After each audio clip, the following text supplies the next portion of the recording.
Hello दोस्तों, welcome to student channel में आप लोग का स्वागत है। तो जैसे कि देख सकते हैं ये पार्ट 6 है, रेलवे असिस्टेंट लोको पायलट एवं टेक्नीशियन भर्ती। इसमें जो है एलपी टेक्नीशियन का जो क्वेश्चन बैंक है इसमें 39 सेट है। इसमें 30 सेट है स्टेज 1 2018 में क्वेश्चन पूछा गया और 9 सेट है स्टेज 2 का जो 2019 में पूछा गया। इसका डेली प्रैक्टिस करवा रहे हैं साइंस और जीके का। आप लोग का अगर सपोर्ट मिलेगा और आपको रीजनिंग और मैथ का प्रैक्टिस आपको करवा देंगे।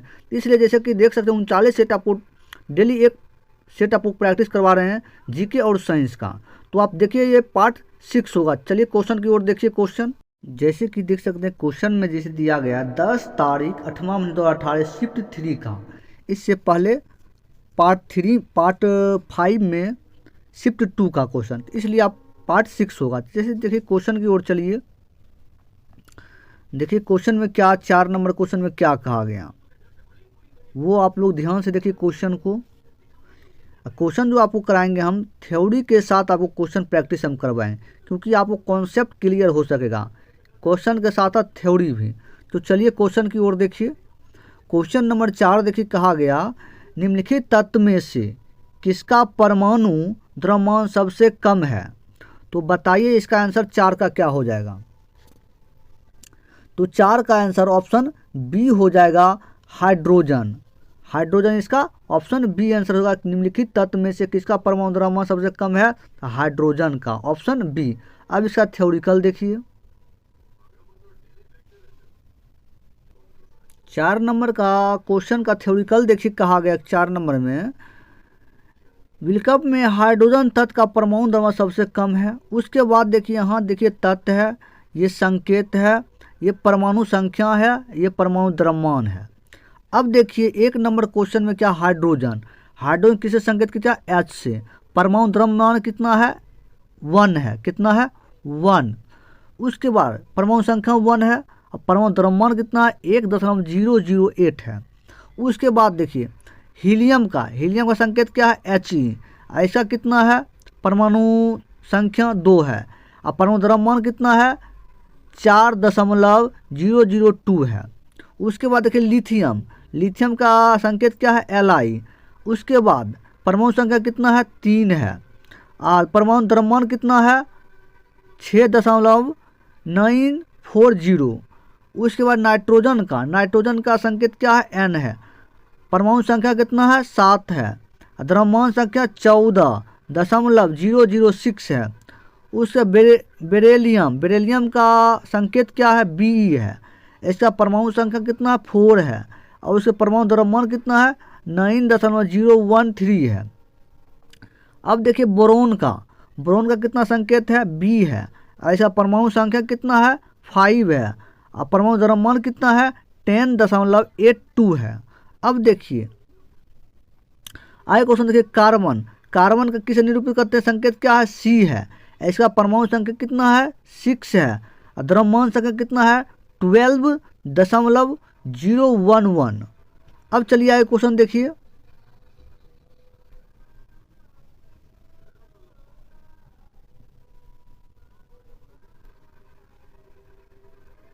आगे देखिए 6 नंबर क्वेश्चन में कहा गया विद्युत आवेश का एसआई मात्रक क्या है।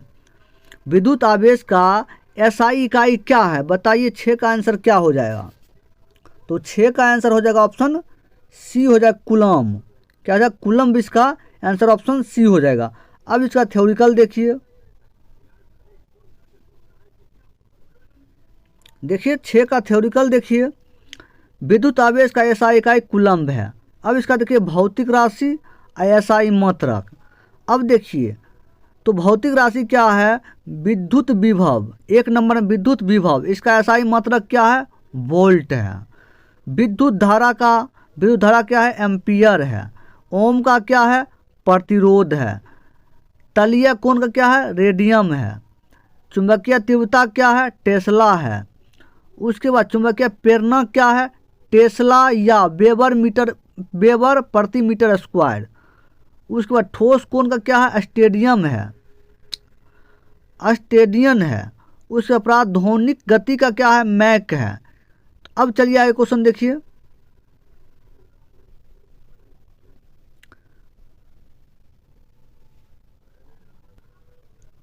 7 नंबर क्वेश्चन देखिए, 7 में कहा गया तापीय अपघटन के दौरान अमोनिया नाइट्रेट उत्पन्न करता है।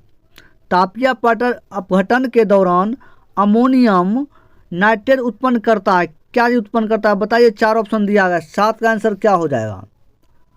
तो 7 ऑप्शन देखिए, 7 का हो जाएगा ऑप्शन बी, इसका हो जाएगा N2O और H2O। इसका आंसर ऑप्शन बी, इसका आंसर निकल कर आ जाएगा, क्योंकि क्वेश्चन का तापीय अपघटन के दौरान अमोनियम नाइट्रेट उत्पन्न करता क्या करता है, N2O और H2O। अब चलिए इसका थ्योरिकल देखिए। देखिए 7 का थ्योरिकल देखिए, तापीय अपघटन के दौरान अमोनियम नाइट्रेट N2O और H2O उत्पन्न करता है। 1 नंबर में देखिए रिएक्शन इसका है NH4NO3 तीर का चिन्ह, उसके बाद है N2O प्लस 2H2O। उसके बाद दूसरा ये रिएक्शन दिया है NH3 प्लस HNO3 तीर का चिन्ह NH4NO3। उसके बाद एक क्वेश्चन में कहा गया अमोनिया नाइट्रोजन का एक अस्थाई हाइड्राइड है। अमोनिया नाइट्रोजन का एक अस्थाई हाइड्राइड है। उसके बाद आगे क्वेश्चन में कहा गया नाइट्रिक अम्ल को कारखानों में 1 नंबर में ऑस्टोवाल्ड विधि, दूसरा में बकलेड आइड विधि तथा तीसरा में वक यंत्र विधि से तैयार किया जाता है। आगे क्वेश्चन देखिए, आगे कहा गया अमोनियम कार्बोनेट NH4 का होल ट्वाइस CO3 को स्मेल्टिंग सॉल्ट करते हैं। आगे कहा गया क्वेश्चन में पोटेशियम नाइट्रेट को सोडा कहते हैं। पोटेशियम नाइट्रेट को क्या कहते हैं, सोडा कहते हैं। आगे चलिए क्वेश्चन देखिए।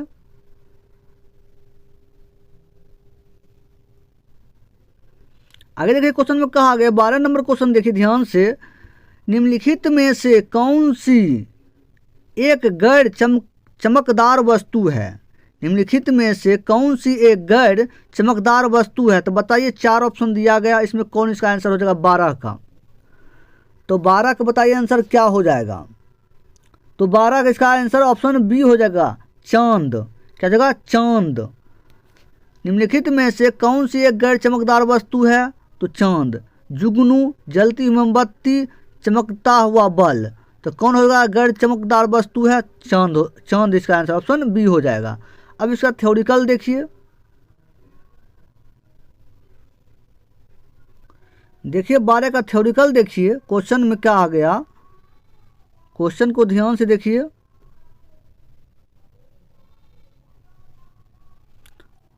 कहा गया 12 क्वेश्चन देखिए,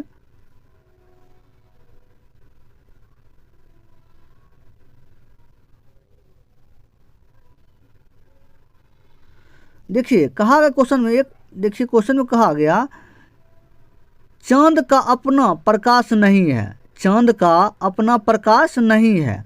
आगे क्वेश्चन में कहा गया चांद सूर्य के प्रकाश से चमकता है। चांद सूर्य के प्रकाश से चमकता है। आगे देखिए क्वेश्चन में कहा गया चांद से परावर्तित प्रकाश को पृथ्वी तक आने में 1.28 सेकेंड का समय लगता है। आगे क्वेश्चन में कहा गया जो वस्तु स्वयं का प्रकाश उत्सर्जित करता है उसे दैप्यमान वस्तु कहते हैं। एग्जाम्पल में दिया गया है चमकते बल्ब, जलती हुई मोमबत्ती, सूर्य आदि। आगे क्वेश्चन में कहा गया जिस वस्तु के पास स्वयं का प्रकाश नहीं होता है उसे हम गैर दैप्यमान वस्तु कहते हैं। जिसके पास स्वयं प्रकाश नहीं होता है वो क्या गैर दैप्यमान वस्तु कहलाता है। उसके बाद देखिए क्वेश्चन में कहा गया प्रकाश के प्रति व्यवहार के आधार पर वस्तु को 5 भागों में बांटा जा सकता है। 1 नंबर में प्रदीप्त वस्तुएं, दूसरा में अप्रदीप्त वस्तु, तीसरा में पारदर्शक वस्तु, चौथा में अर्ध पारदर्शक वस्तु और 5वां में अपारदर्शक वस्तु। अब चलिए आगे क्वेश्चन की ओर चलिए।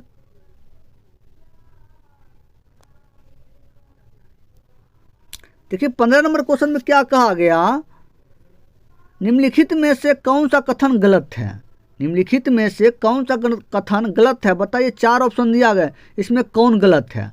तो पहला में कहा गया ठोस पदार्थ का आकार अनिश्चित होता है। बी में कहा गया ठोस पदार्थ को आयतन निश्चित होता है। सी में कहा गया ठोस पदार्थ कठोर होते हैं। डी में कहा गया ठोस पदार्थ लगभग असंपीड्यन होते हैं। तो बताइए इसका आंसर क्या हो जाएगा? 4 ऑप्शन दिया गया है, बताइए इसका आंसर क्या हो जाएगा? 15 का आंसर हो जाएगा ऑप्शन ए, ठोस पदार्थ का आकार अनिश्चित होता है। क्योंकि कहा निम्नलिखित में से कौन सा कथन गलत है? तो ठोस पदार्थ का आकार अनिश्चित होता है। ये अनिश्चित, क्योंकि कहा गया निम्नलिखित में कौन सा कथन गलत है, तो गलत कौन है? Option A. और सब सही है, बी भी सही है। ठोस पदार्थ का आयतन निश्चित होता है, सही। ठोस पदार्थ कठोर होता है, सही बात है। ठोस पदार्थ लगभग असंपीड्यन होता है, ये भी सही है। लेकिन ठोस पदार्थ का आकार अनिश्चित होता है, ये गलत है। ऑप्शन ए गलत है, इसका आंसर ऑप्शन ए हो जाएगा। अब इसका थ्योरिकल देखिए।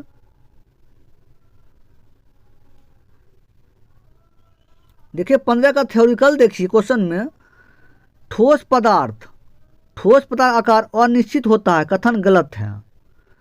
देखिए क्वेश्चन में कहा गया ठोस पदार्थ का आकार निश्चित होता है, ठोस पदार्थ का आकार निश्चित होता है।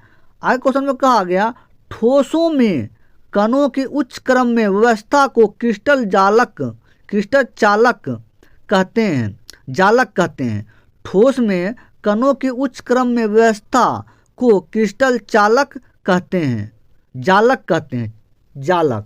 उसके बाद क्वेश्चन आगे कहा गया ठोसों के कण आपस में अत्यधिक निकट होते हैं, इस कारण इनमें उच्च घनत्व और असंपीड्यता होती है। उसके बाद क्वेश्चन आगे कहा गया द्रव का आयतन निश्चित होता है परंतु आकार अनिश्चित होता है। द्रव का आयतन निश्चित होता है परंतु आकार अनिश्चित होता है। आगे क्वेश्चन में कहा गया गैस वह पदार्थ जिसका आकार और आयतन दोनों अनिश्चित होता है। आगे चलिए क्वेश्चन देखिए।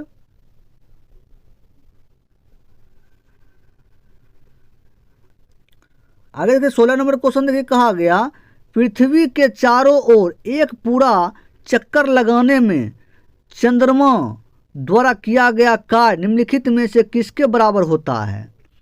बताइए 16 का आंसर क्या हो जाएगा? 4 ऑप्शन दिया गया है। पृथ्वी के चारों ओर एक पूरा चक्कर लगाने में चंद्रमा द्वारा किया गया कार्य निम्नलिखित किसके बराबर होगा? बताइए 16 का आंसर। तो 16 का आंसर हो जाएगा ऑप्शन बी, इसका आंसर हो जाएगा 0। क्या जगह? 0 हो जाएगा इसका आंसर। क्योंकि पृथ्वी के चारों ओर पूरा चक्कर लगाने में चंद्रमा द्वारा किया गया कार्य किसके बराबर है? चंद्रमा जो पूरा कार्य करेगा क्या होगा? 0 होगा। अब इसका थ्योरिकल देखिए। आगे देखिए 16 नंबर का थ्योरिकल देखिए। कहा गया पृथ्वी के चारों ओर एक पूरा चक्कर लगाने में चंद्रमा द्वारा किया गया कार्य 0 के बराबर होगा। उसके बाद क्वेश्चन में कहा गया पृथ्वी के चारों ओर एक पूरा चक्कर लगाने में चंद्रमा द्वारा तय की गई दूरी का विस्थापन 0 होगा। कार्य बराबर W बराबर क्या होता है? FS, F गुने 0 S, क्योंकि 0 है तो 0 बराबर क्या होगा? 0 हो जाएगा। उसके बाद देखिए पृथ्वी के चारों ओर जब चक्कर लगाएगा चंद्रमा तो क्या दूरी, क्या विस्थापन क्या होगा? 0 हो जाएगा।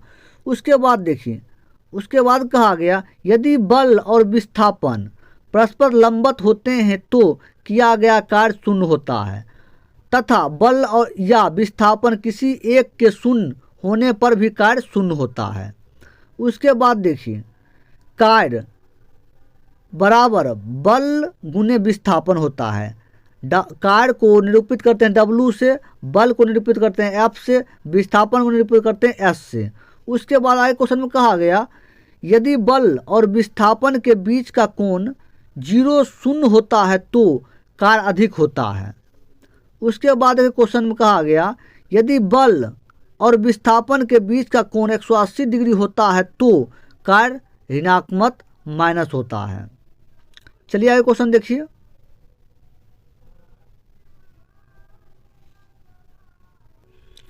आगे देखिए 17 नंबर क्वेश्चन में कहा गया BaCl2 के 2.08 ग्राम के अतिरिक्त तनु H2SO4 के जलीय विलयन का मिश्रण मिश्रित करने पर निर्मित होने वाले BaSO4 की मात्रा कितनी होगी।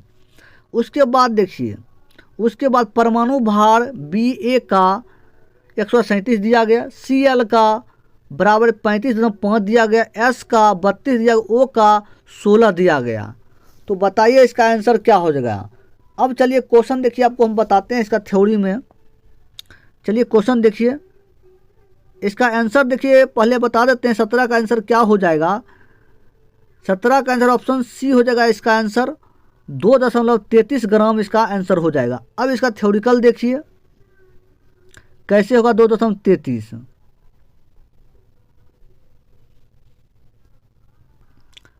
आगे देखिए क्वेश्चन में कहा गया 17 नंबर में देखिए BaCl2 के 2.0 ग्राम और अतिरिक्त तनु H2SO4 के जलीय विलयन की ओर मिश्रित करने पर निर्मित होने वाला BaSO4 की मात्रा 2.33 ग्राम होगी।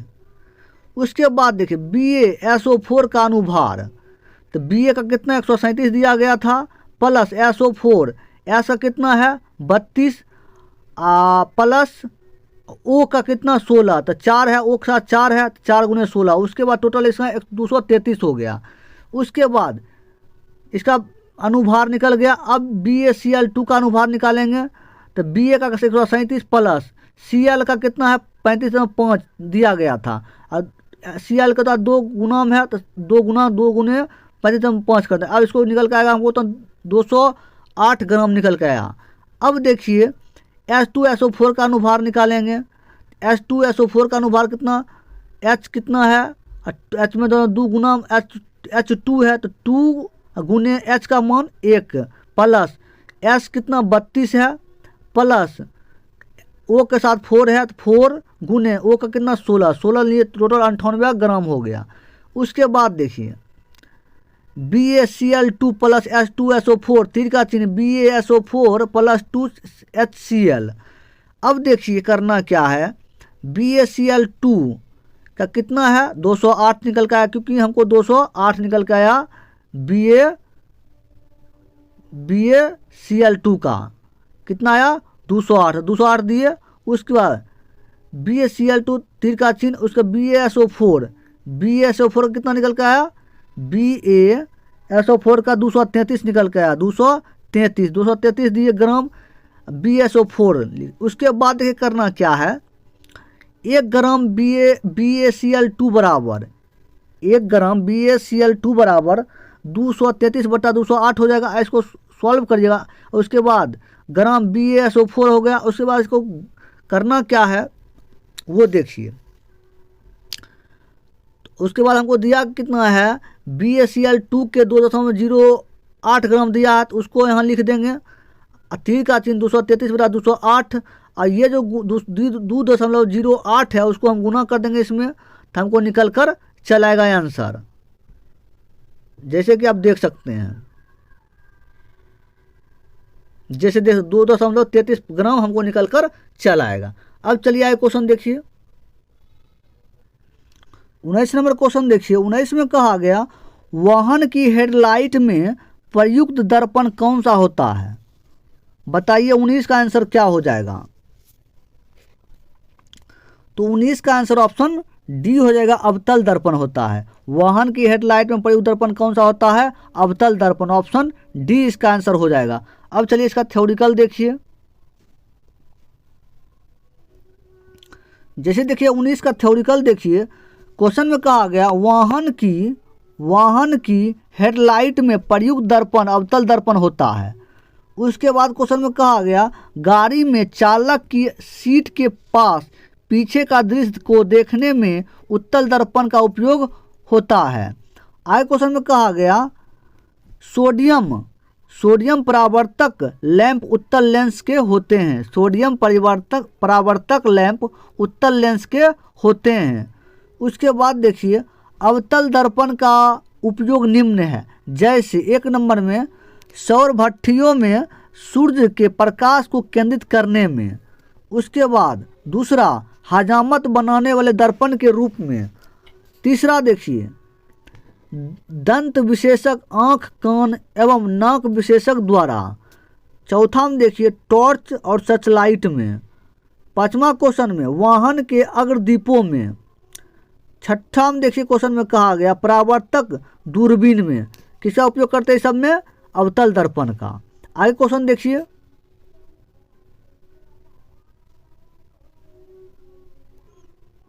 आगे देखिए क्वेश्चन 20 नंबर क्वेश्चन में कहा गया, 1962 में स्थापित डॉक्टर BC राय पुरस्कार मुख्य रूप में किस क्षेत्र में सफलता प्राप्त करने वाले प्रख्यात व्यक्तियों को दिया जाता है?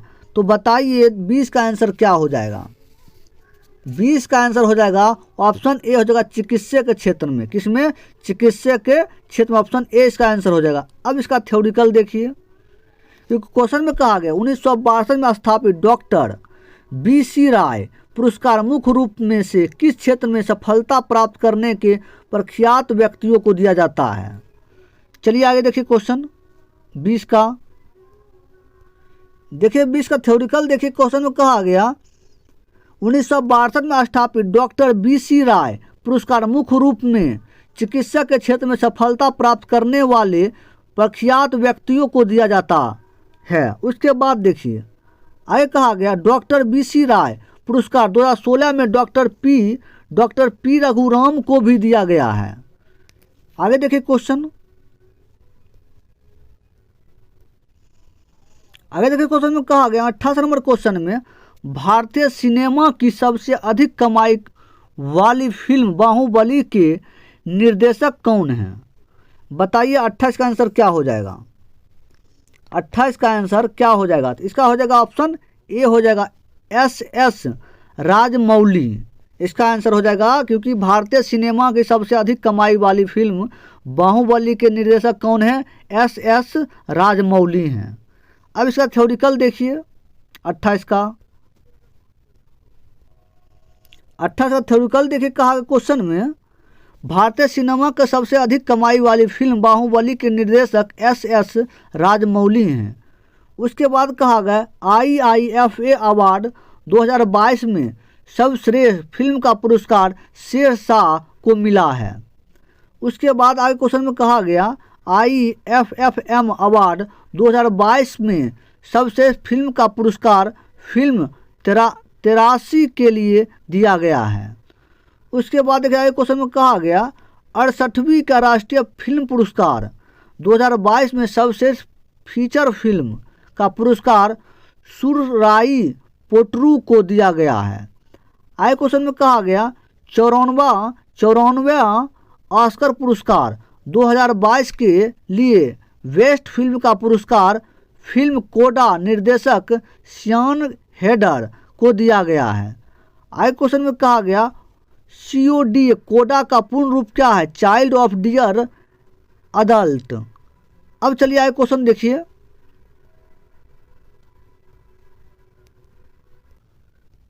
सैंतीस नंबर क्वेश्चन देखिए, गति के दूसरे समीकरण द्वारा किसके बीच संबंध को दर्शाया गया? गति के समीकरण के दूसरे बीच संबंध दर्शाएगा। बताइए 37 का आंसर क्या हो जाएगा? तो 37 का आंसर हो जाएगा ऑप्शन बी हो जाएगा इसका आंसर, स्थान और समय। क्योंकि गति के दूसरे समीकरण द्वारा किसके बीच संबंध दर्शाया गया? स्थान और समय के बीच, स्थान और समय के बीच। ऑप्शन बी इसका आंसर हो जाएगा। अब इसका थ्योरिकल देखिए, 37 नंबर का थ्योरिकल देखिए। क्वेश्चन में कहा गया गति के दूसरे समीकरण द्वारा स्थान और समय के बीच संबंध दर्शाता है। अब देखिए इसमें क्वेश्चन में कहा गया गति का समीकरण गैलीलियो ने दिया था। गति का समीकरण किसने दिया था? गैलीलियो।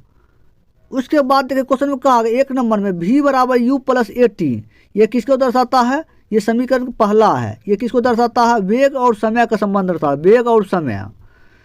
तो अगर पहला पूछेगा तो क्या हो जाएगा? वेग और समय को दर्शाता है। इसका सूत्र क्या था? v = u + at। दूसरा s = ut + 1/2 at², ये किसको दर्शाता है? दूसरा क्या दर्शाता है? स्थिति और समय को दर्शाता है, स्थिति और समय को। तीसरा वी स्क्वायर बराबर यू स्क्वायर प्लस 2as, ये किसको तीसरा दर्शाता है, वेग और स्थिति को दर्शाता है, वेग और स्थिति को। चौथा s बराबर u प्लस 1/2 2n-1 nवें सेकेंड में तय की गई दूरी बताता है। पहला दर्शाता है वेग और समय को, दूसरा दर्शाता है स्थिति और समय को, तीसरा दर्शाता है वेग और वेग स्थिति को। समझ गए क्वेश्चन? पहला दर्शाता है वेग और समय। चलिए क्वेश्चन देखिए 39 नंबर क्वेश्चन देखिए। 39 में कहा गया निम्नलिखित में से कौन सी एक धातु और अधातु दोनों को रूप में ही कार्य नहीं करता है। निम्नलिखित में से कौन सा एक धातु और अधातु दोनों के रूप में ही कार्य नहीं करता है। तो बताइए, चार ऑप्शन दिया, कौन इसका आंसर हो जाएगा? 39 का आंसर क्या हो जाएगा? तो 39 का आंसर हो जाएगा ऑप्शन ए बोरोन। बोरोन जो है निम्नलिखित में से कौन सा एक धातु और अधातु दोनों के रूप में ही कार्य नहीं करता है? कौन नहीं करता है? बोरोन। अब इसका थ्योरिकल देखिए, तो 39 का हो जाएगा ए आंसर। अब इसका थ्योरिकल देखिए 39 का। 39 का थ्योरिकल देखिए, कहा क्वेश्चन में बोरोन एक धातु और अधातु दोनों को रूप में ही कार्य नहीं करता है। कौन? बोरोन। उसके बाद जो तत्व धातु और अधातु दोनों के गुण प्रदर्शित करते हैं उन्हें हम उपधातु कहते हैं। उन्हें क्या कहते हैं? उपधातु कहते हैं। क्योंकि जो तत्व धातु और अधातु दोनों का गुण प्रदर्शित करते हैं उन्हें हम उपधातु कहते हैं। उसके बाद उपधातु की संख्या 7 है। उपधातु की संख्या कितना है? 7 है। Boron, silicon, antimony, tellurium, polonium, germanium और आर्सेनिक, ये सब क्या है? उपधातु है। उसके बाद बोरोन के यौगिक का प्रयोग खाद्य पदार्थ के परीक्षण में होता है। आगे क्वेश्चन में कहा गया सिलिकॉन और जर्मेनियम में अर्धचालक का गुण होता है। सिलिकॉन और जर्मेनियम में अर्धचालक का गुण होता है। आगे क्वेश्चन में देखिए जर्मेनियम का प्रयोग टंगस्टन, सोलर सेल आदि बनाने में किया जाता है। जर्मेनियम का प्रयोग टंगस्टन और सोलर सेल आदि बनाने में किया जाता है। आगे क्वेश्चन देखिए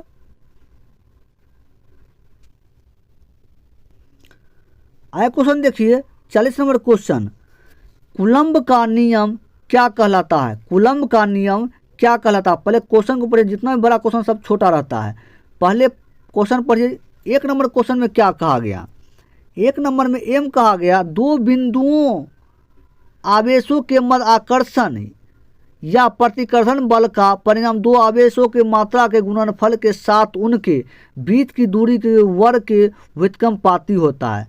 बीम कहा गया दो बिंदु आवेश के मध्य आकर्षण या प्रतिकर्षण बल का परिणाम परिवेशों की मात्रा के व्युत्क्रमानुपाती होता है और उनके बीच की दूरी की वर्ग के अनुक्रमानुपाती होता है। सीम कहा गया दो बिंदु आवेश के मध्य आकर्षण या प्रतिकर्षण बल का परिणाम दो आवेशों की मात्रा के अनुक्रमानुपाती होता है और उनके बीच की दूरी के वर्ग के व्युत्क्रमानुपाती होता है। डी दो बिंदु आवेश के मध्य आकर्षण या प्रतिकर्षण के बल का परिणाम दो आवेशों की मात्रा के साथ साथ उनके बीच की दूरी की वर्ग के अनुक्रमानुपाती होता है। अब बताइए इसका 40 का आंसर क्या हो जाएगा? 40 का आंसर क्या हो जाएगा ये बताइए। तो 40 का आंसर हो जाएगा ऑप्शन सी हो जाएगा। ऑप्शन सी दो बिंदु आवेश के मध्य आकर्षण या प्रतिकर्षण बल का परिणाम दो आवेशों की मात्रा का अनुक्रमानुपाती होता है और उनके बीच की दूरी के वर्ग के व्युत्क्रमानुपाती होता है। ये कूलम्ब का नियम कहलाता है। अब इसका थ्योरिकल देखिए 40 का। देखिए 40 का थ्योरिकल देखिए, क्वेश्चन में कहा गया कूलम्ब का नियम कहता है कि दो बिंदु आवेश के मध्य आकर्षण या प्रतिकर्षण के बल का परिणाम दो आवेशों की मात्रा का अनुक्रमानुपाती होता है, उनके बीच की दूरी के वर्ग का व्युत्क्रमानुपाती होता है। उसके बाद कूलम्ब के नियम से F अनुपात Q1 Q2 F अनुपात 1/r², F बराबर K Q1 Q2/r²। उसके बाद देखिए के बराबर 1/4 pi epsilon not. Epsilon not जो है ये निर्वात की विद्युतशीलता है। एप्सिलॉन नॉट जो है निर्वात की विद्युतशीलता है। उसके बाद देखिए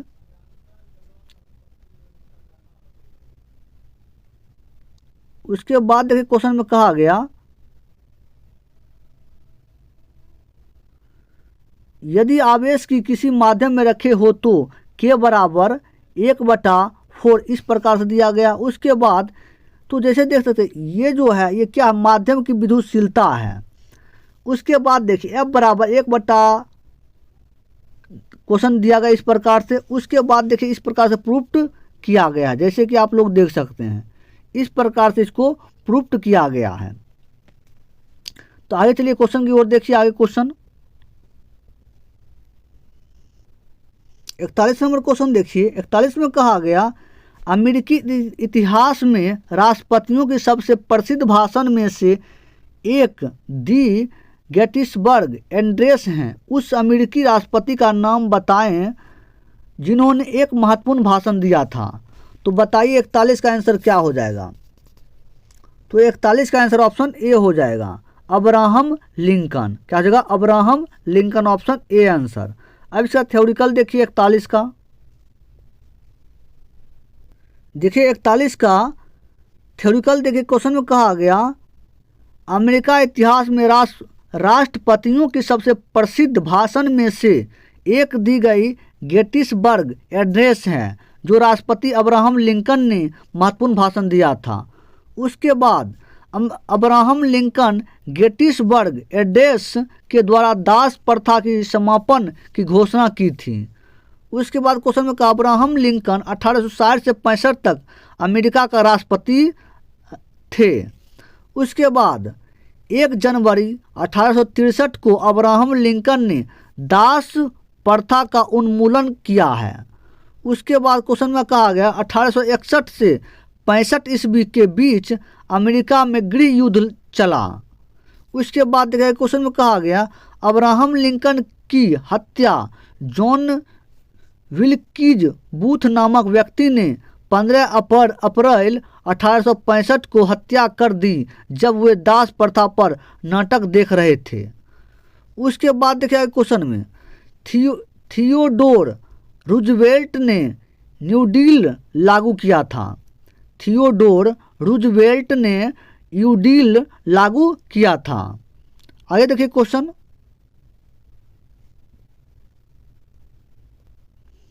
आगे देखिए 43 नंबर क्वेश्चन देखिए दक्षिण गंगोत्री भारतीय वैज्ञानिकों द्वारा स्थापित एक रिसर्च बेस स्टेशन है, यह कहाँ स्थित है? बताइए 43 का आंसर क्या हो जाएगा? 43 का आंसर ऑप्शन सी हो जाएगा, अंटार्कटिका। क्योंकि क्वेश्चन में कहा दक्षिण गंगोत्री भारतीय वैज्ञानिक द्वारा स्थापित एक रिसर्च बेस स्टेशन है, यह कहाँ स्थित है? तो अंटार्कटिका में स्थित, ऑप्शन सी इसका आंसर हो जाएगा। अब इसका थ्योरिकल देखिए 43 का थ्योरिकल देखिए क्वेश्चन में कहा गया दक्षिण गंगोत्री भारतीय वैज्ञानिक द्वारा स्थापित एक रिसर्च बेस स्टेशन अंटार्कटिका में स्थित है। उसके बाद कहा गया डॉक्टर कासिम के नेतृत्व में अंटार्कटिका में प्रथम रिसर्च बेस स्टेशन तैयार किया गया है। उसके बाद देखिए दक्षिण गंगोत्री रिसर्च बेस स्टेशन की स्थापना 1982 ईस्वी में किया गया। उसके बाद आगे क्वेश्चन में कहा गया भारतीय वैज्ञानिकों ने भारती और मैत्री रिसर्च बेस स्टेशन भी अंटार्कटिका में स्थापित किया। उसके बाद क्या अंटार्कटिका में महादेश को श्वेत महादेश भी कहा जाता है। आगे क्वेश्चन देखिए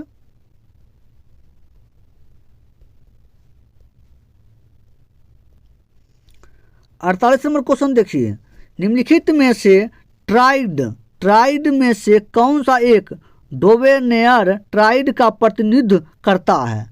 तो बताइए इसमें जो है ट्राइड में कौन सा डोवेनेयर ट्राइड का प्रतिनिधित्व करता है? बताइए 4 ऑप्शन में से 48 का आंसर क्या हो जाएगा? तो देखिए 48 का आंसर हो जाएगा ऑप्शन ए हो जाएगा LiNaK, लिथियम सोडियम पोटेशियम। ये हो जाएगा किसका, डोबनेरर डोबरेनर ट्राइड का ये है नियम, वो ऑप्शन ए इसका आंसर हो जाएगा। अब इसका थ्योरिकल देखिए 48 का 48 का थ्योरिकल देखिए, क्वेश्चन में कहा गया LINA के ट्राइड का एक डोबनेरर ट्राइड का प्रतिनिधित्व करता है। Li लिथियम का परमाणु भार कितना होता है, 3 होता है। सोडियम का कितना होता है परमाणु भार होता है, 23 होता है। पोटेशियम का कितना होता है, 39 होता है। Na तो होता है 7 + 39/2, तो हमको 23 निकल कर चला, क्योंकि जो LINA के होता है, Li और के को जोड़िएगा और 2 से भाग दीजिएगा तो सोडियम निकल कर चला, क्योंकि लास्ट और शुरू और लास्ट को जोड़कर बीच का निकल जाता है। उसके बाद देखिए डोबनेरर समान भौतिक एवं रासायनिक गुण वाले तत्वों को 3-3 वर्गों में विभाजित किया, 3-3 वर्गों में विभाजित किया। उसके बाद देखिए डोबनेरर के अनुसार प्रत्येक त्रिक में बीच वाले तत्व का परमाणु भार शेष दोनों तत्वों के परमाणु भार के औसत मान के लगभग बराबर था। उसके बाद आगे और क्वेश्चन दिया गया है, जैसे देख सकते हैं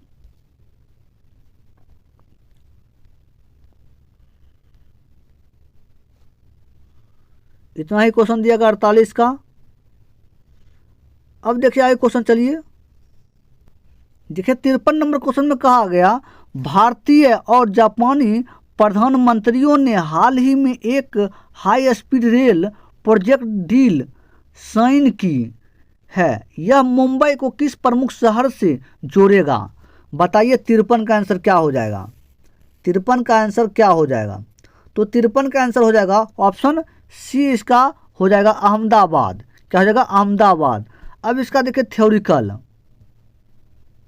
53 का थ्योरिकल देखिए, क्वेश्चन में कहा गया भारतीय और जापानी प्रधानमंत्रियों ने high speed rail project deal sign की है, यह मुंबई को अहमदाबाद शहर से जोड़ेगा। आगे क्वेश्चन में कहा गया मुंबई अहमदाबाद बुलेट ट्रेन परियोजना भारत की पहली बुलेट ट्रेन रूट होगी। उसके बाद आगे क्वेश्चन में कहा गया इसकी नींव 2017 में भारत के प्रधानमंत्री नरेंद्र मोदी ने जापान के तत्कालीन PM शिंजो आबे ने रखे हैं। आगे क्वेश्चन में कहा गया सूरत शहर में भारत का पहला बुलेट ट्रेन स्टेशन बनेगा।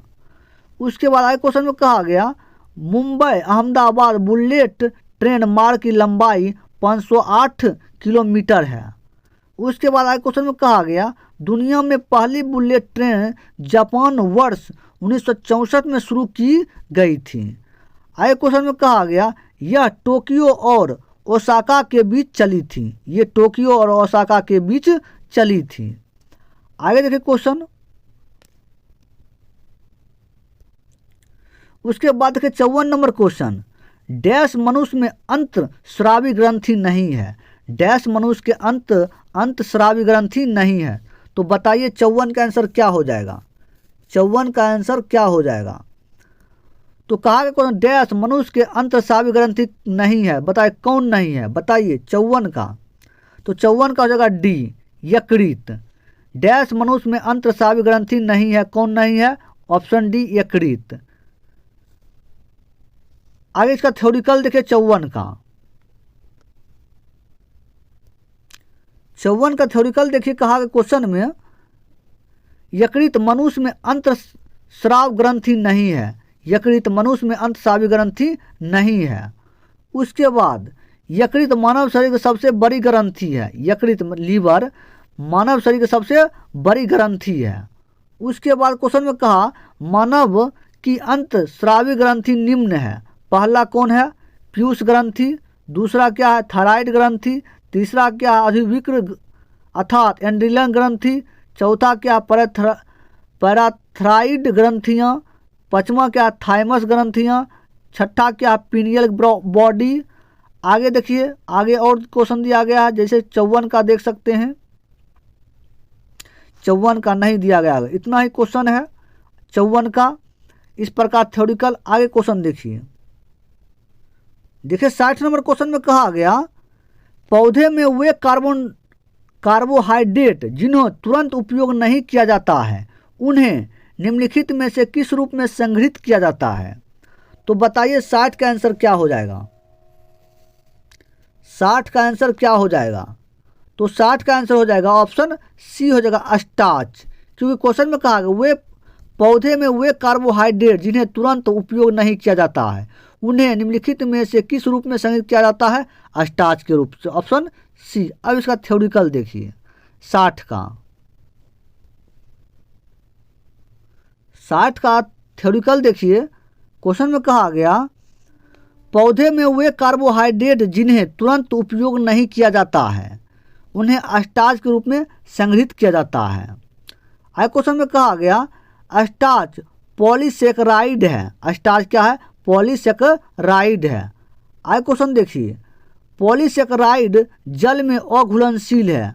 पॉलीसेकेराइड जल में अघुलनशील है, जल में नहीं घुलता है पॉलीसेकेराइड। उसके बाद यह मुख्यतः पौधे में पाया जाता है, यह मुख्यतः पौधे में पाया जाता है। उसके बाद क्वेश्चन देखिए यह आवश्यकता पड़ने पर जल अपघटन द्वारा ग्लूकोज में विघटित हो जाता है। यह आवश्यकता पड़ने पर जल अपघटन द्वारा ग्लूकोज में विघटित हो जाता है। आगे क्वेश्चन में कहा गया ये ऊर्जा उत्पादन के लिए संग्रहित ईंधन का कार्य करता है। आगे क्वेश्चन में कहा गया मंड, ग्लाइकोजेन, सेल्यूलोज, काइटिन आदि पॉलीसेकेराइड का उदाहरण है। आगे क्वेश्चन में कहा गया प्रोटीन अमीनो अम्ल के संयोग से बनता है जिसमें लगभग 20 प्रकार के अमीनो अम्ल होते हैं। आगे देखिए क्वेश्चन